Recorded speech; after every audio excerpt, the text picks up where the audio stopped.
Hi! I'm Chamito. Ito ang aking 5-in-1 challenge.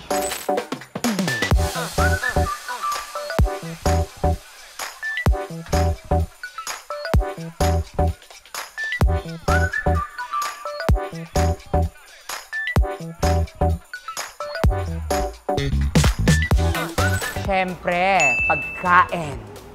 Diba? Suhulan mo ng pagkain yung mga friends mo, yung mga tao mo para sumaya sila. Pangalawa, kantahan mo sila. Ako, madalas akong nakapagpasaya pag kumakanta ako eh. Whenever I call you friend, la la la la la la la la la. Ganun. Pangatlo, ipagdasal mo sila. Sasaya sila. Sasaya sila pag pinagdasal mo. Promise. Pang-apat, bigyan mo sila ng space. Di ba? Huwag mo silang pansinin. Hindi. Huwag kang masyadong close. Ay, hindi. Huwag kang masyadong machika. Tansyahin nyo muna yung mood ng mga friends mo. Tapos tsaka mo sila ratratin. Di ba? Para sumaya sila. Last na lang. Isa na lang. Ilibre mo sila. Yung mga yan, kahit galit sa'yo, pag nilibre mo, naku, matutuwa sila sa'yo. Oo. Mga plastic na naman kasi mga kaibigan talaga. Ganyan sila.